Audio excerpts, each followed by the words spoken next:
Hi everybody, welcome to the internal security session 1. I am Arpita Sharma, your educator. Good afternoon everybody.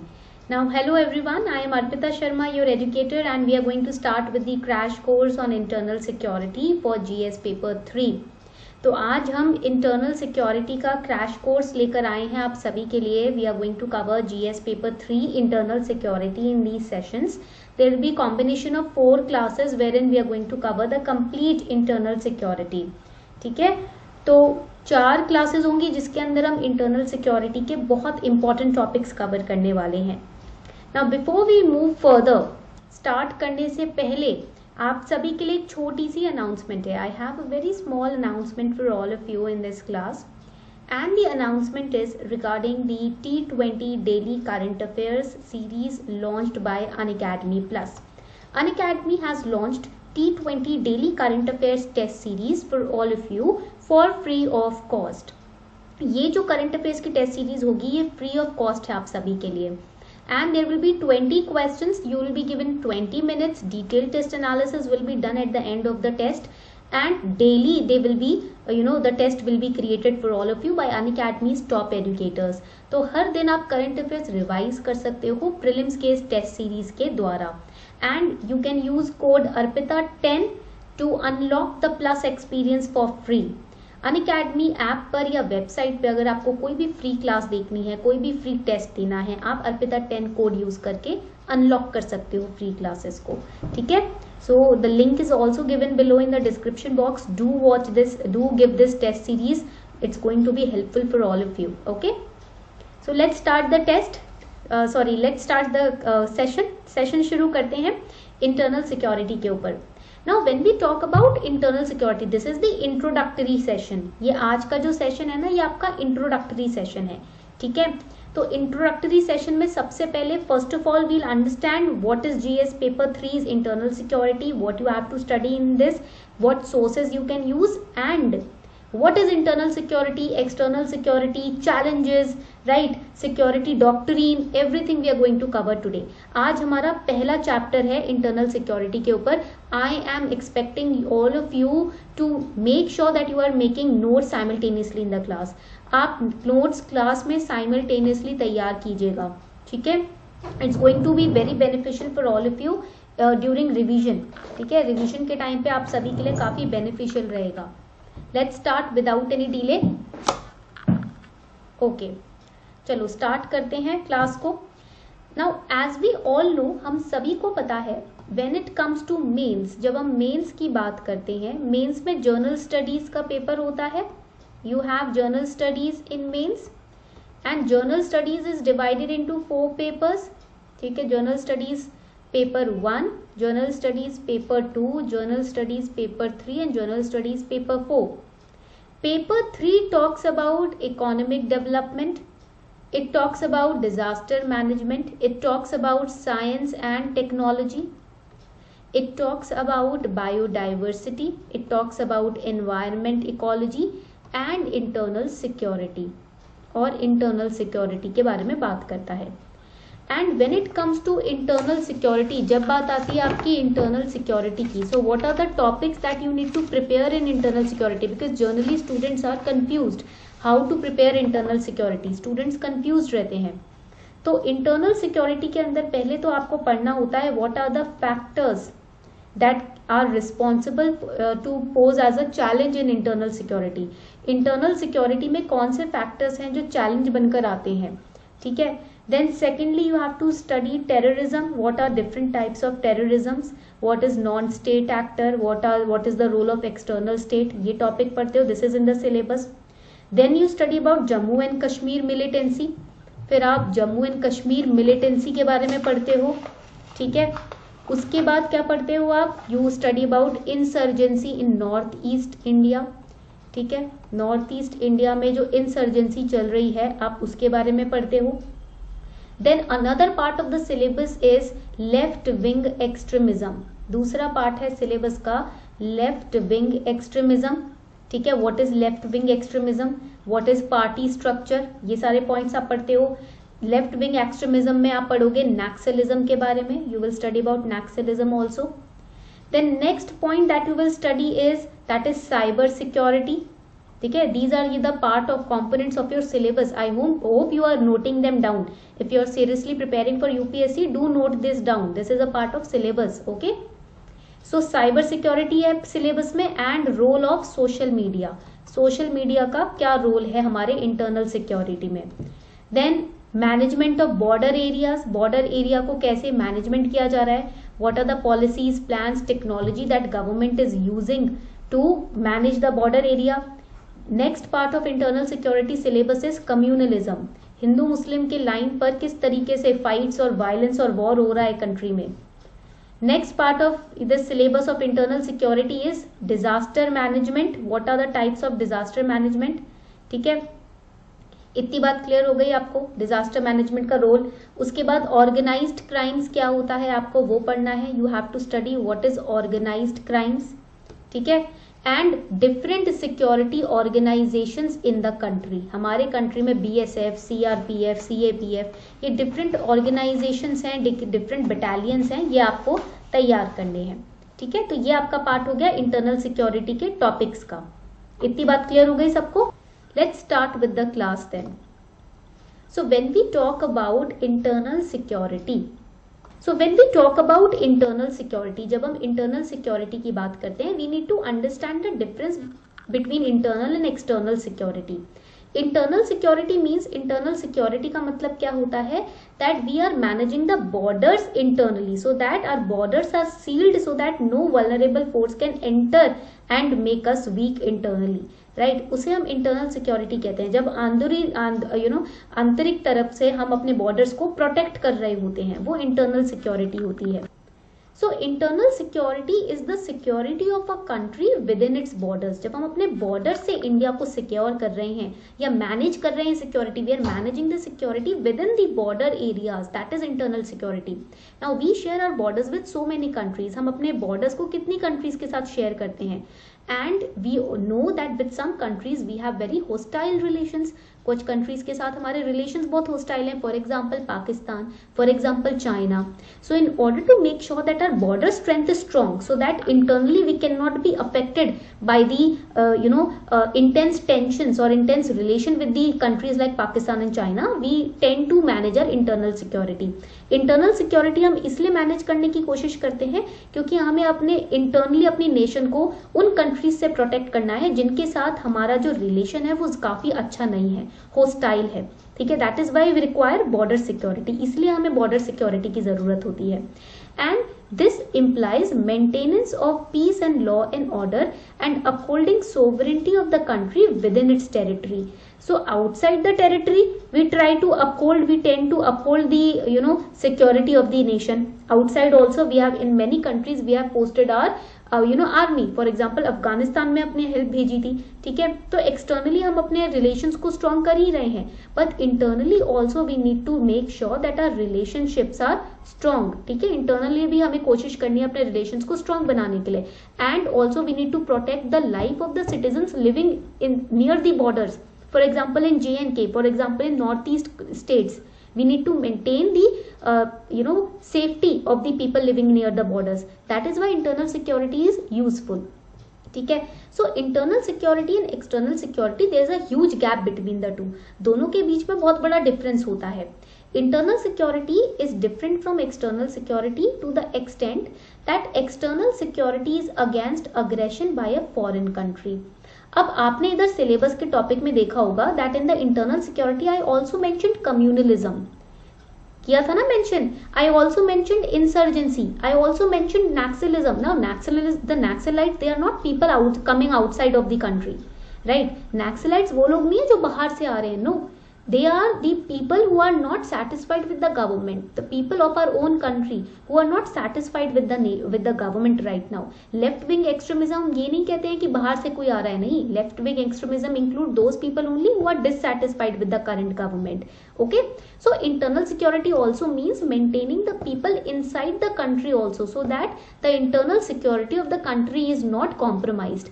Nation के अंदर लोगों को manage करना, nation के अपने ही कंट्री के अंदर लोगों को इस तरीके से गाइड करना कि हमारी खुद की आंतरिक जो सिक्योरिटी है वो वीक ना हो, ठीक है। For example communism means on the lines of Hindu and Muslim we are fighting, we are creating violence, we are creating havoc, right. So to stop communalism, cyber security क्या होता है, हमारा सोशल मीडिया के through country के अंदर ही लोग आपस में लड़ रहे होते हैं, through social media the people in the country only they are trying to fight with each other, they are trying to mess with each other. So we need to stop that also, we need to manage that also in order to maintain the peace of the country. ठीक है, clear हो गया? Yes, like fake news, we need to fight with fake news in order to maintain our own internal security. Okay, so external security is the sole responsibility of armed forces of the country. अब देखो externally तो हमारे armed forces responsible हैं for to maintain the external security of the nation. We depend on our armed forces, yes or no? Navy, military, हम इस पे इनके ऊपर डिपेंड करते हैं, बाहर की जो सिक्योरिटी है वो ये हमें देते हैं. But internally we need to depend on police. Internal security के लिए हम किस पे डिपेंड होते हैं? पुलिस पे होते हैं ना. The police is the you can say tool used by the government, right, through which they maintain internal security.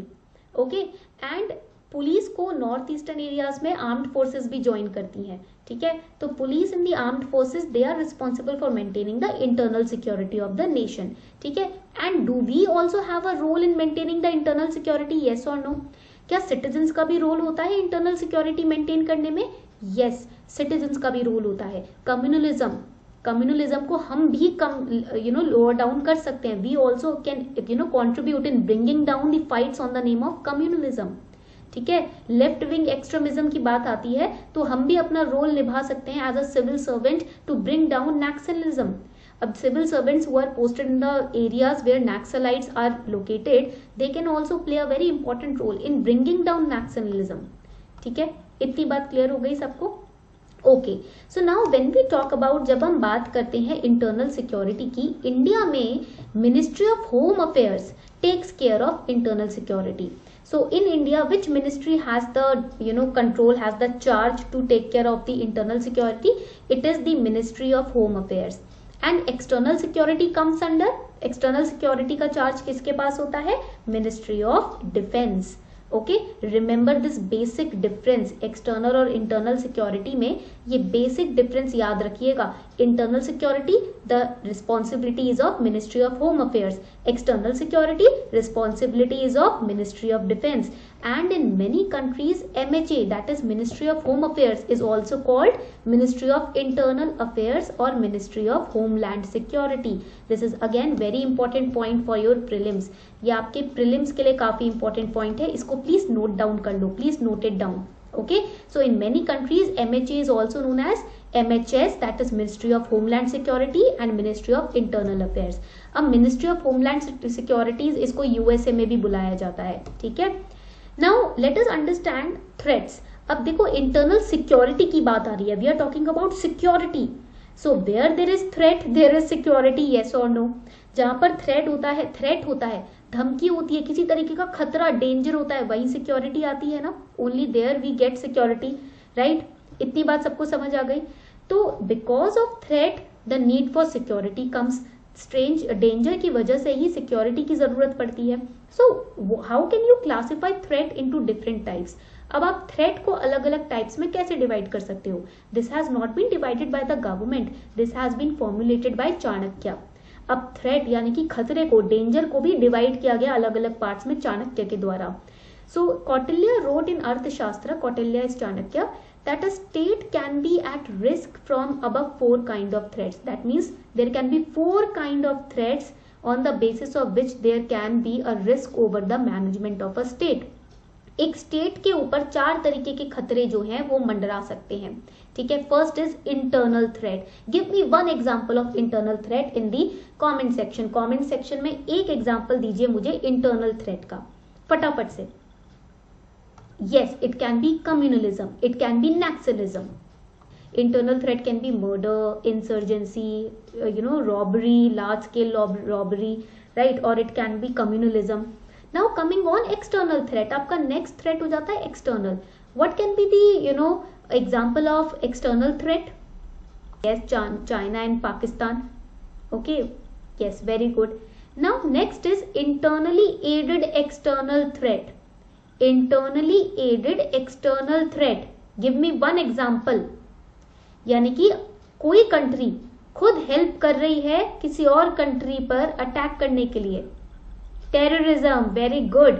Terrorism is the example of, because see, if we are saying that Pakistan is involved in terrorism, those terrorists are helped by the Pakistan government only, so it is internally aided. Aided means helped, supported. Okay, समझ आ रही है बात सबको यहाँ पर? Internally aided external means Pakistan government is helping the terrorists to attack on India. Internally aided external threat. ठीक है. Now externally aided internal threat, इसका एग्जाम्पल क्या हो सकता है एक्सटर्नली एडेड इंटरनल थ्रेट का?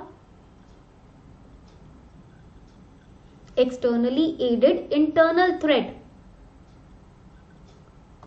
सेक्शनिस्ट मूवमेंट, एजेंट्स, यस, एजेंट्स भी हो सकते हैं. जम्मू एंड कश्मीर रीजन में जो आपका इंसर्जेंसी चल रही है, that can be the example. Khalistan movement, very good, yes, Khalistan movement, the Khalistan demand. Okay, so these can be the examples. अब आपको ना इनके एग्जाम्पल्स याद रखने हैं. और ये एग्जाम्पल्स आपको कैसे पता चले? How did you come across these examples? By reading the newspapers. ठीक है, न्यूज़पेपर पढ़ के ही तो समझ आया ना आपको. तो इसीलिए यहाँ पर इंटरनल सिक्योरिटी में कोई किताब पढ़ने की जरूरत नहीं है अलग से. करंट अफेयर से आप रोज पढ़ते हो ना, अपडेटेड हो, तो internal security automatically it will get prepared if you are reading diligently, consistently the current affairs. ठीक है. So these all the examples you are coming across them because of daily newspaper reading only. And the static portion I will handle for you, don't worry. मैं आपको static portion पढ़ा रही हूँ, current affairs आपको खुद से पढ़ने हैं. बस prepare हो गया internal security. Okay? So now let's start with the 4 threats. अब हम इन 4 threats की बात करते हैं. Now why a country it handles these threats, it faces these threats? Why? Because our borders, we are sharing borders with different countries, and it is not compulsory that we have good relations with all the countries with which we are sharing borders with. For example, in one family there are, let's say, 2 siblings or 3 siblings, right. मान लो एक family में एक joint family, it's a joint family, you have so many cousins, but it does not mean that you will have friendly relations with all the cousins. किसी के साथ आप लड़ोगे भी, किसी के साथ आप झगड़ोगे, किसी के साथ बहुत अच्छे रिलेशंस होंगे. ठीक है. एक जॉइंट फैमिली में भी कभी कभी खटपट हो जाती है. Similarly if you have a huge territory, it is not mandatory that you will have good relations with every border that you are with every country you are sharing borders with. So in our case our relations with Pakistan and China particularly are not very good. हमारे जो relations है पाकिस्तान और China के साथ ज्यादा अच्छे नहीं हैं. ठीक है. That is why we face threat. इस वजह से हमें थ्रेट फेस करना पड़ता है. So India's internal security threat perceptions are a mixture of 4 shades of threats that we have studied over here. हमारा जो इंटरनल सिक्योरिटी की स्ट्रक्चर बनाते हैं ना हम, हमारी जो मिनिस्ट्रीज है, ministry of home affairs, ministry of defence, when they create policies to handle these threats, they take into account the mixture of all these 4 threats. तो ये याद रखना, हमारी मिनिस्ट्रीज के ऊपर ना काफी इंपॉर्टेंट टास्क है. जब वो इंटरनल सिक्योरिटी के लिए स्ट्रैटेजीज बना रहे होते हैं, वो इस हर तरीके के डेंजर को पर्सपेक्टिव में रखते हैं. The changing external environment impacts our internal security also. For example, if in Myanmar Rohingya issue took place, yes or no? ठीक है. रोहिंग्या इशू हुआ था ना आपका. ठीक है. तो it had an impact on India, yes और नो? क्या उसका इम्पैक्ट इंडिया में आया था, येस और no? Yes. Why? Because Rohingyas they were fleeing to India only, they were coming towards India only. Myanmar से बचने के लिए रोहिंग्यास कहाँ आ रहे थे? भारत में ही आ रहे थे. They were going to India and Bangladesh. ठीक है. So because of that our population explosion were also going on. हमें अपने पॉपुलेशन को भी तो सेफ गार्ड करना है. Strangers are coming from other lands, so we need to protect our population also. ठीक है. Plus we have to rehabilitate them also. हमें उनको भी सही जगह देनी है, उनके लिए भी टेंट्स वगैरह रहने की जगह क्रिएट करनी है. We need to give them employment. If we do not give them employment, what will happen? That they will partake into the activities of robbery, other types of crimes. ठीक है. मान लो हमने इन लोगों को एम्प्लॉयमेंट नहीं दी, तो अपनी लाइवलीहुड के लिए, अपने सर्वाइवल के लिए कुछ तो करेगा इंसान. एम्प्लॉयमेंट नहीं मिलेगी तो क्रिमिनल एक्टिविटीज करेंगे. ठीक है. So in order to make sure that our security is preserved, it is maintained, we need to rehabilitate them. So if something is going on in the bordering nations, it also impacts us. Bangladesh में तो population explosion की problem हो गई थी. There was no place to rehabilitate Rohingyas. So they were forcing them back to India, and India itself was, going through the population explosion. So we also had to request Myanmar to take them back. हमें भी Myanmar से request करनी पड़ी थी कि भाई इनको वापस ले लो. And Myanmar was saying that no, we do not recognize them as a part of our country. We will not take them back. There is a lot of confusion in that case. So जो भी हमारी bordering Nations में होता है ना, उसका असर हम पर जरूर पड़ता है.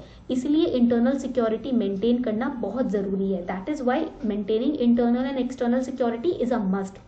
So over the years, the challenges to our internal security have grown many-fold. Yes or no? Let me know in the comment section. Do you think that over the years, the challenges that we are facing in our internal and external security have grown up? Because in India, there is a trend of fake news. India में fake news का जो trend है वो बढ़ता चला जा रहा है. Communalism, love jihad, all these are creating problem to internal security. चाहे वो कम्युनलिज्म हो जाए, चाहे वो लव जिहाद हो जाए. Yes, rumours, right. लव जिहाद के ऊपर अभी यूपी उत्तर प्रदेश गवर्नमेंट ने प्रोविजंस निकाले हैं. How many of you have read this in the newspaper? Anti conversion law के बारे में in today's newspaper also the same thing came about anti conversion laws, and people are protesting against it. Romeo jihad, love jihad, ये जो terms है ना, ये internal security के लिए खतरा है. These terms are very dangerous for internal security, right? If people are getting divided, then it's going to be very hard for us to maintain internal security. So that is why these are the prime concerns of the government. ये हमारी government के prime concerns होते हैं. अब बात करते हैं attributes, that means the characteristics, the nature of internal security. ठीक है. So this is very important for GS paper 3. They can ask you short directly a question. आपसे इंटरव्यू में भी पूछा जा सकता है. They can ask you this in interview also and GS paper 3 in mains also. Also this question can come in essay. ये आपका topic एसे के लिए भी बहुत इंपॉर्टेंट है, और GS paper 4 ethics integrity aptitude में केस स्टडीज के लिए बहुत इंपॉर्टेंट है. Make sure that you are drawing this flow chart. इस तरीके के टेबल को आप ड्रॉ कर रहे हो. ठीक है, तो बना लेना. तो ये आपके 4 पेपर्स को टारगेट करेगा. It's going to target 4 of your exams in UPSC. So attributes of internal security, that means quality of internal security. First, attribute or first nature of internal security is prevalence of law and order. Yes or no? एक country में अगर internal security maintain करना है, इसका मतलब law and order maintain करना पड़ेगा. If you need to maintain internal security in a nation, that means you need to look after the law and order. If law and order is not there, what is the need of internal security then? अगर law and order ही नहीं है तो internal security का कोई वजूद ही नहीं है. ठीक है. Secondly, maintaining domestic peace. Yes or no? What is internal security? You are providing security to the nation to the citizens of the nation. So you are maintaining peace. Domestic means indigenous peace in our nation, in your own nation. You are maintaining peace. That is domestic peace. Secure territorial integrity and protect internal sovereignty. The internal borders of your nation, you are managing them. The internal borders of your nation, the people living near the border areas, you are protecting them. So you are securing, protecting the territorial integrity. Yes. Rule of law and equality before law. Now what is rule of law? सबसे पहले तो ये समझना important है. There are 2 types of law, rule of law and rule by law. Rule by law का मतलब क्या होता है कि law के अनुसार चलना. Working according to the law is rule by law. What is rule of law? Rule of law का मतलब क्या होता है? It is one of the basic principles of English Constitution. ठीक है. अब इसके ऊपर एक छोटा सा ना नोट बना लेते हैं rule of law के ऊपर. ठीक है. So when we talk about rule of law, write it down. इसको प्लीज लिख लीजिए. It is very basic principle of English Constitution. ये हमने कहाँ से लिया है? This is important for prelims. From where did we take it? From English Constitution. ठीक है. That is rule of law, and it is well established in all legal systems throughout the world. It is not just in India. Throughout the world, this concept is well established. So it is enforceable throughout the world. यानी कि पूरे विश्व में ये आपका concept जाना जाता है. ठीक है. And we have taken it from United States constitution, हमने यूएस से लिया है ये, इस बात को लिख लीजिए, ठीक है। रूल ऑफ लॉ, तो रूल ऑफ लॉ जो है आपका कुछ एस्पेक्ट्स की बात करता है, it talks about certain aspects. First aspect is supremacy of law. Rule of law का first aspect is supremacy of law. Supremacy means law is above all, सबसे ऊपर आपका लॉ है, ठीक है। So over here in supremacy of law it says that rule of law, it means US, United states. So rule of law means, write it down, absolute supremacy, absolute supremacy, or supremacy means predominance, or priority will be given to the law of regular law। आपके country का जो regular law है, ठीक है, उसको absolute predominance दिया जाएगा, यानी कि उसका कंट्रोल सबसे ऊपर समझा जाएगा, ठीक है। सो यू कैन से, आप बोल सकते हो इधर, it means exclusion of existence of arbitratedness, ठीक है, write it down, arbitrariness, that means vagueness, यानी कि जो आपकी अनक्लैरिटी होती है वो नहीं होनी चाहिए, कुछ भी वेग नहीं होना चाहिए कि ऐसे ही बोल दिया, नहीं, जो कॉन्स्टिट्यूशन में लिखा है, जो रेगुलर लॉ है कंट्री का, उसको ही माना जाएगा। No place for vagueness, no place for non-clarity. Exclusion of existence of arbitrariness on the part of, yes, crystal clear, on the part of government. Government किसी भी तरीके से किसी चीज को आधा अधूरा नहीं बोलेगी, जो लॉ है उसी को फॉलो किया जाएगा। So this is, you can say this in essence means that no man can be arrested or punished or be lawfully made to suffer in body or in good except by the due process of law. Law के correct procedure के बिना आप किसी को arrest करते हो, किसी को प्रताड़ना देते हो, वो एक्सेप्टेबल नहीं है, ठीक है। So whatever you, if you are arresting somebody, if you are charging somebody, make sure that you are doing that in due process of law, ठीक है। that is meant by the word rule of law, इसी को हम बोलते हैं rule of law. यहां तक point clear हो गया। So internal security also means maintaining rule of law in the country and equality before law, कि लॉ के आगे irrespective of the gender, irrespective of caste, irrespective of creed, skin colour, your name etcetera, everybody is same. Law के आगे आप सभी लोग same हो, कोई ऊपर नीचे, चाहे आपका फाइनेंशियल कंडीशन, आप बहुत अमीर हो, बहुत गरीब हो, लड़के हो, लड़की हो, आदमी हो, औरत हो, बूढ़े हो, जवान हो, कुछ नहीं देखा जाएगा। You are a citizen of the nation and that is enough, equality before law, okay. Then absence of fear from the feared implying individual freedom for people as guaranteed by constitution. That does not mean that internal security does not mean that if you are a girl you cannot go to the market, right, or purchase goods, ठीक है, only a male of the family can go out and purchase goods. No, you are equal and without any fear you can step out in this nation. That is in आपका internal security. किसी के भी डर के बिना आप बाहर निकल के अपने right of freedom को exercise कर सकते हो, इंडिविजुअल फ्रीडम को एक्सरसाइज कर सकते हो। Just because you are a girl you can not step out, go to the restaurants और cafes, no, you are equally free to go to the cafes और द मार्केट और to attain education freely without any fear, ठीक है, समझ आ गई बात। And peaceful coexistence and communal harmony, irrespective of the fact that you belong to different religion, you can peacefully exist in a society. ऐसा नहीं है एक सोसाइटी में सिर्फ मुस्लिम्स अलाउड है या हिंदूज नहीं आ सकते। in some societies only hindus are allowed, muslims will not come. No such thing will exist in a society where internal security is provided, ठीक है। ये सारे एट्रीब्यूट समझ आ गए सबको? if this much is clear please let me know so that we can move forward. if you have any doubt so far please let me know.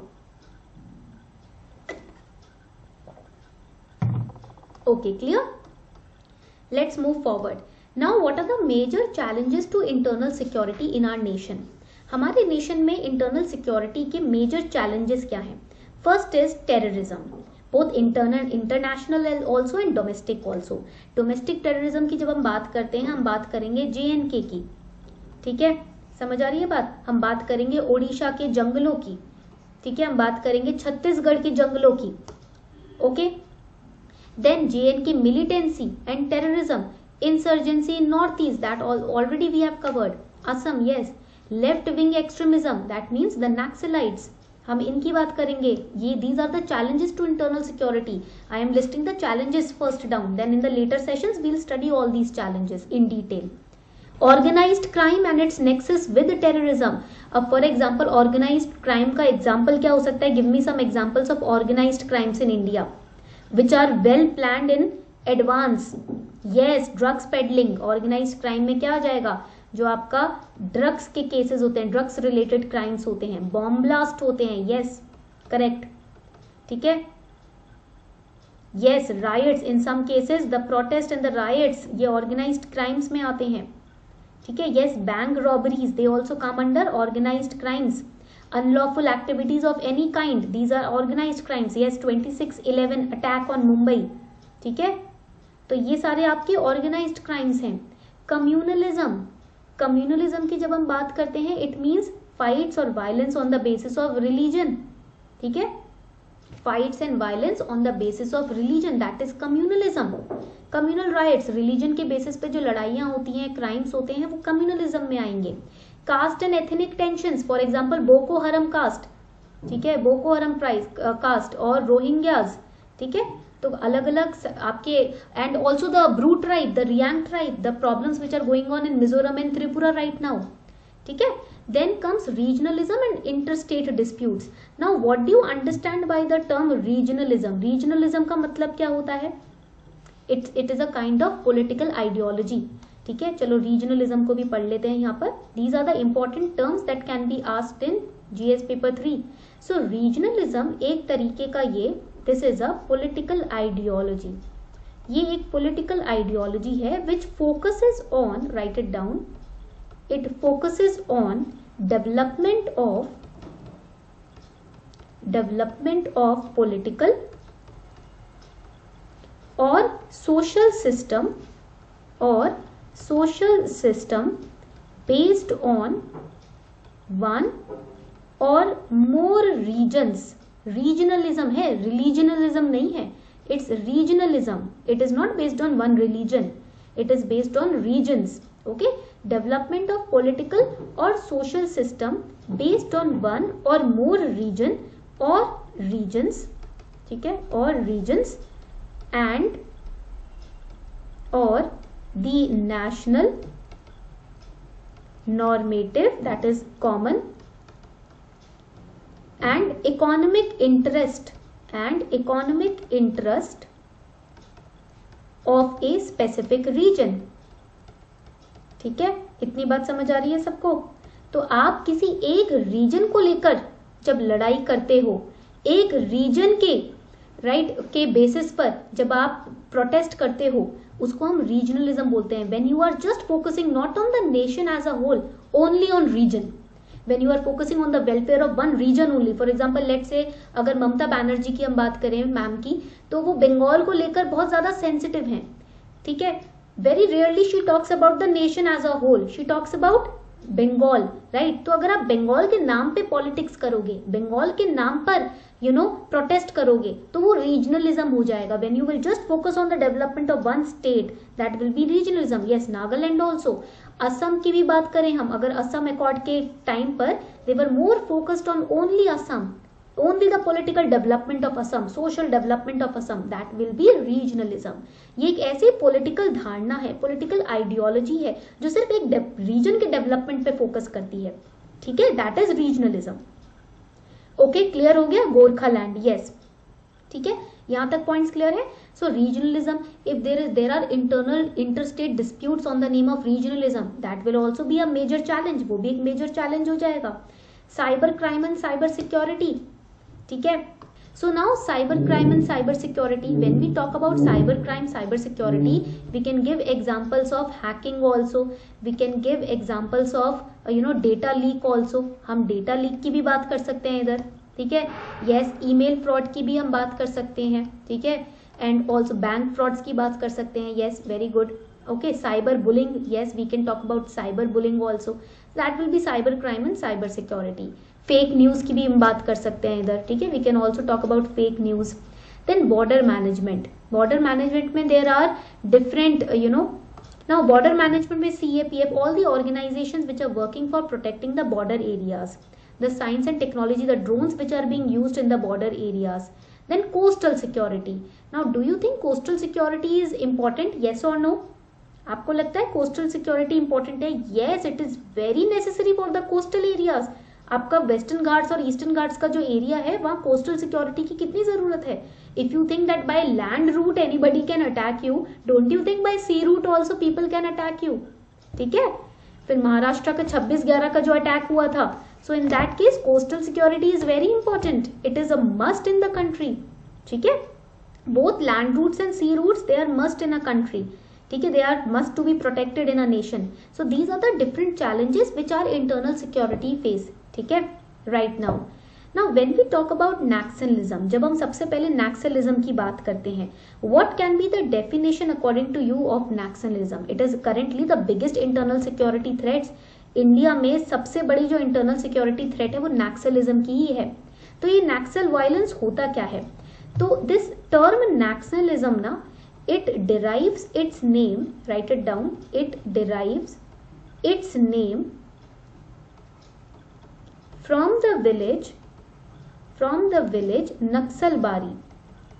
ठीक है, village का नाम है Naxalbari which is of West Bengal. West Bengal का village है ये, यहां से ये टर्म निकल कर आया है. ठीक है, so it derives its name from the village Naxalbari of West Bengal. West Bengal का एक विलेज है जिसका नाम है नक्सलबारी, वहां से ये नाम निकल कर आया Naxalism. And it originated as a rebellion, एक रेबिलियन विद्रोह के तौर पे ये निकल कर आया था. It originated as a rebellion against the local landlords, not against the government but against the local landlords. जो जमींदार थे ना, जमीनों के मालिक थे लोकल, उनके खिलाफ ये विद्रोह शुरू हुआ था नक्सलबारी विलेज में वेस्ट बंगाल में. ठीक है, now this was the issue. The rebellion it started in 1967, 20 years after we got independent. उसके बाद ये रेबिलियन, ये विद्रोह शुरू हुआ. And the objective was rightful redistribution of land, जिसकी जमीन है उसको दी जाए. ठीक है, क्लियर एवरीवन? इतनी बात सबको समझ आ गई? Clear? Now moving ahead, it started in West Bengal. अब ये जो नेशनलिज्म है ये स्टार्ट कहाँ हुआ? वेस्ट बंगाल में स्टार्ट हुआ. It started all together in West Bengal but it spread around the eastern India. पूरे ईस्टर्न इंडिया में ये जो विद्रोह था, ये जो मूवमेंट था, ये फैलना शुरू हो गया. And also it developed in regions like Odisha, like Andhra Pradesh, like Chhattisgarh. ठीक है, and it considered that Naxals support the Maoist political sentiments and ideology. अब ऐसा माना जाता है ये जो नैक्सलिज्म मूवमेंट में जो नैक्सलाइट्स होते हैं ना, ये किसको सपोर्ट करते हैं? ये माओइज्म को सपोर्ट करते हैं. So what is Maoism? Let us understand that. ये क्या फिलोसफी है? What is this philosophy of Maoism that these Naxalites are supporting? ठीक है, so you can write it is a form of, this is also important for prelims, इसको लिख लो. ठीक है, it is a form of communism. It is a form of communism which is developed by Mao Se-ung. Mao Se-ung developed this philosophy of communism. ठीक है, so it's a doctrine. ये क्या है? ये एक तरीके की doctrine है to capture the state power, through a combination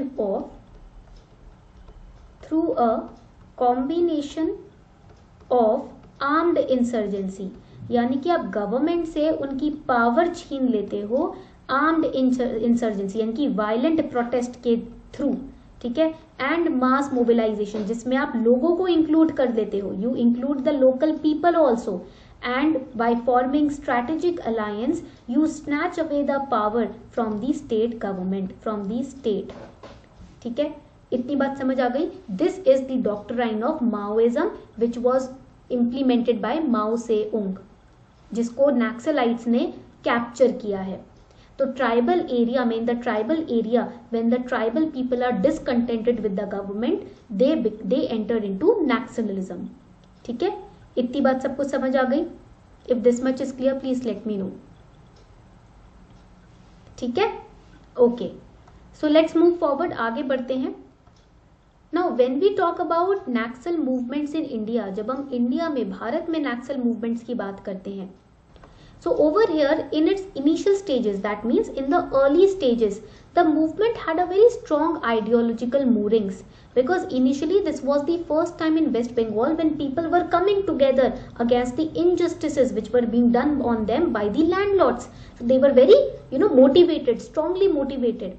And initially it was led by, this Naxal movement was led by Charu Majumdar, Kondapalli Sitaramaiah and Nagabhushan Patnaik. These were the three major leaders who led this Naxal movement. Slowly, the people who were discontented with the government, the people who were dissatisfied with the government, they also started joining the movement. That is how this movement spread.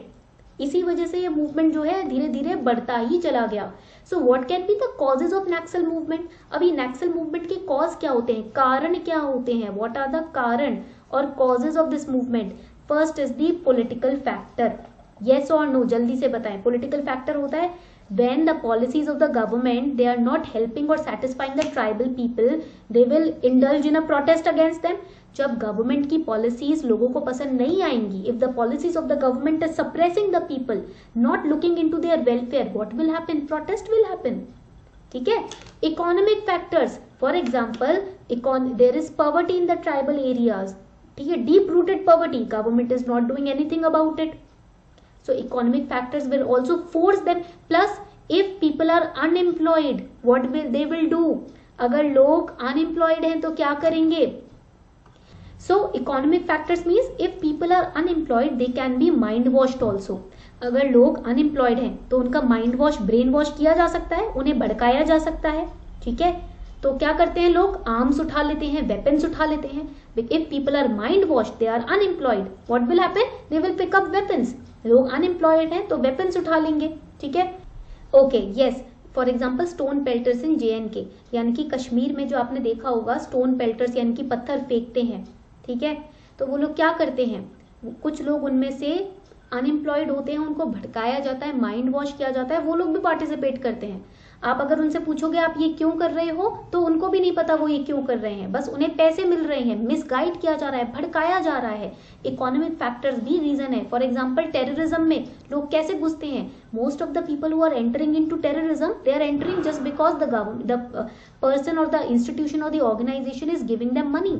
बहुत लोग, majority लोग जो terrorism activities उठाते हैं वो क्यों इस activity में घुसते हैं?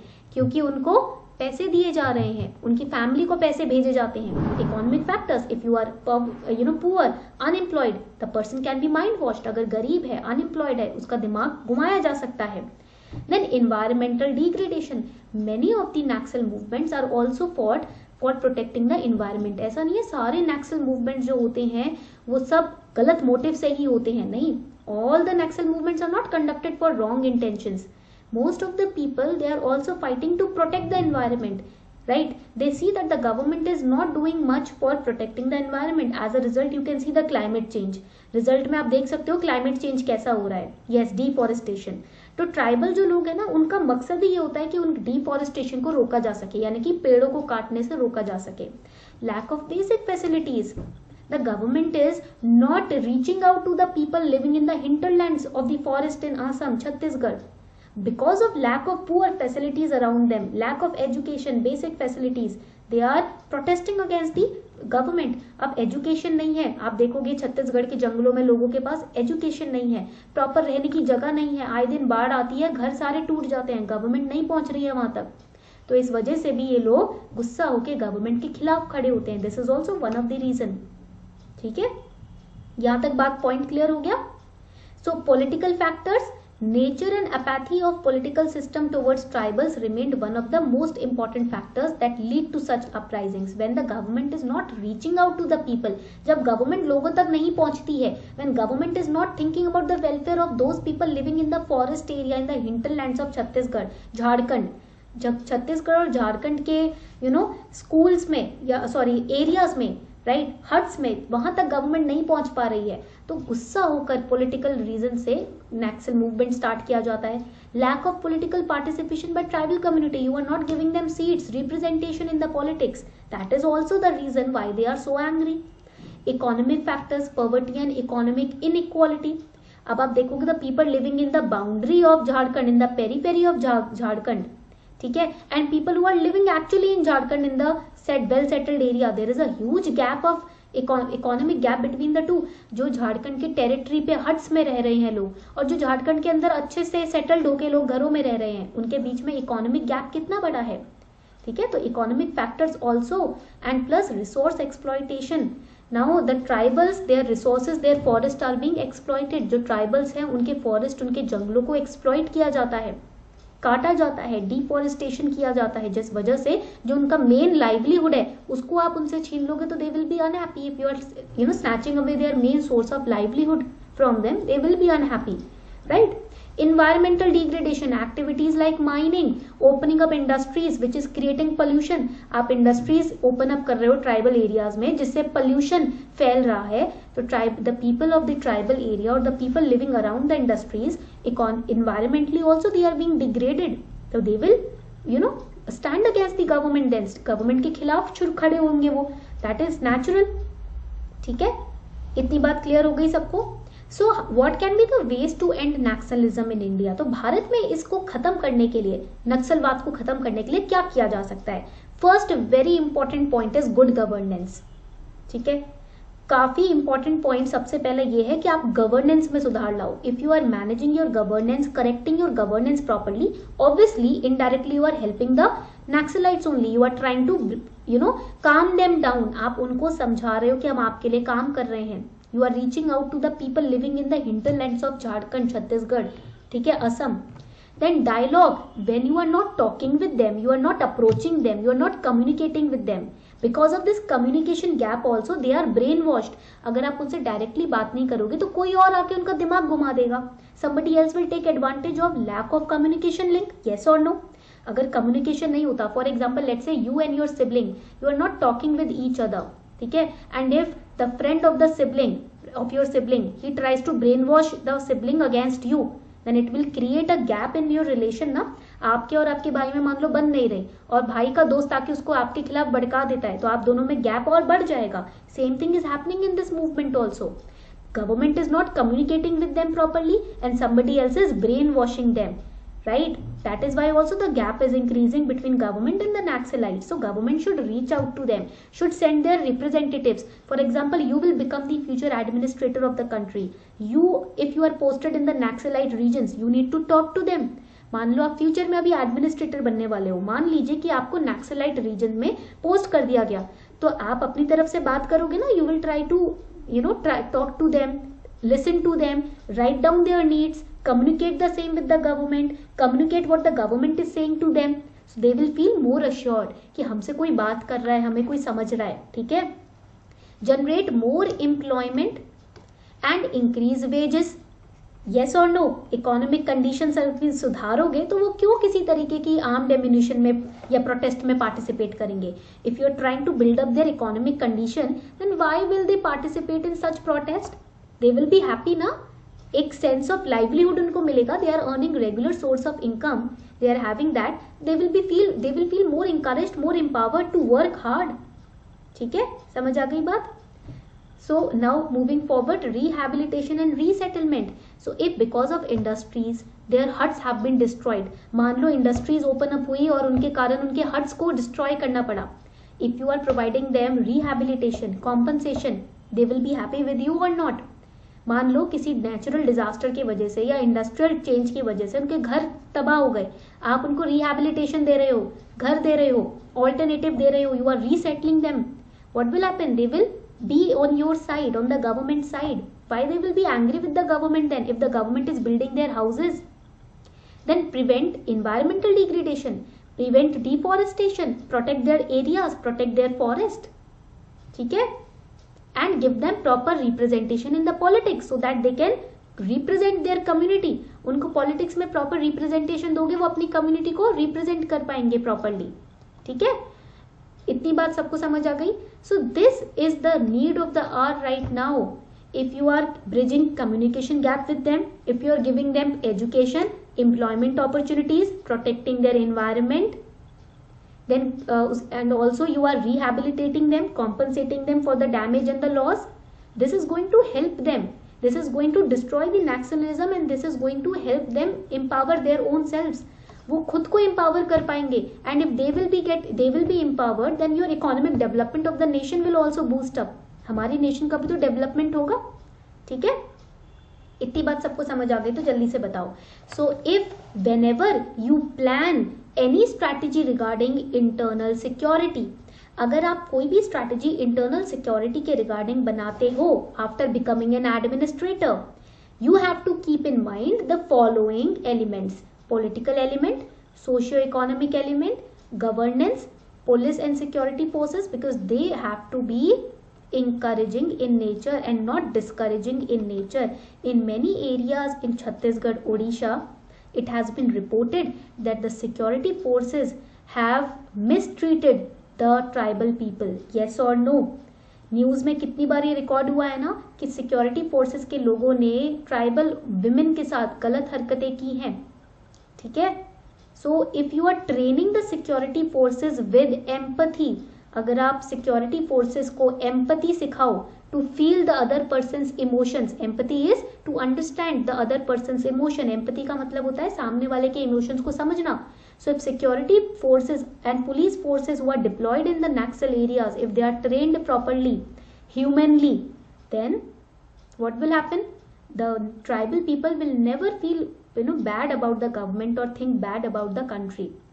Center state coordination, Chhattisgarh, Odisha, Assam, West Bengal, if these states coordinate together to work for the upliftment of tribal people, it will be good, right? Then intelligence, border management, cyber security, these are the elements that our ministries keep in mind when they form any internal security regarding policy. इतनी बात सबको समझ आ गई? So I am giving you practice questions for today. मैं आज के लिए आपको practice questions दे रही हूँ. After this class you will practice them yourself. Okay? First question is, what are the attributes of internal security? अब जल्दी से बताओ क्या attributes है. अभी हमने पढ़ा है. Just now we have studied. What are the attributes of internal security? क्या पढ़ा था हमने? We studied rule of law. We studied domestic peace. Very good Himanshu. हमने domestic peace पढ़ा था, rule of law पढ़ा था, equality before law पढ़ा था हमने. We studied equality before law. We studied law and order, maintaining law and order, maintaining internal territorial dignity and sovereignty. तो ये सारे attributes आप explain करोगे. Second question, discuss the major challenges to internal security faced by Indian state after independence. Easy question है ये. Is this easy? क्या challenges है internal security के? ठीक है? और फिर आप इधर ये जो question है ये देखो, what is Naxalism? Discuss various reasons of Naxalism and government efforts to root out Naxalism from the country. Easy question. ठीक है? Naxalism क्या है? रीजन क्या है उसके, और गवर्नमेंट के एफर्ट्स क्या है उसको कंट्रोल करने के लिए. ठीक है? All of this is given in the PDF. ये सारा पीडीएफ में दिया हुआ है which I will upload on my Telegram channel. ठीक है? This is the first class on internal security wherein we have studied the introduction and keywords in internal security. Let me know if you enjoyed today's class. आज की class सबको अच्छी लगी, समझ आई? हमने एक बेस पढ़ लिया. We have prepared a base now. So in the next class what we will do, we are going to further study what is terrorism, different types of terrorism, then you will understand internal security more clearly. ठीक है? You will get the PDF of the class on my telegram channel, don't worry. ठीक है? उसके regarding आपको tension लेने की जरूरत नहीं है. PDF आपको टेलीग्राम चैनल पे मिल जाएगा. ठीक है? अब जिसकी जो डाउट्स हैं आप कमेंट सेक्शन में टाइप कर सकते हो. So on this note we are wrapping up the session. इसी नोट पर हम सेशन को रैप अप कर रहे हैं. Thank you everyone. Do participate on 9th of December. Okay.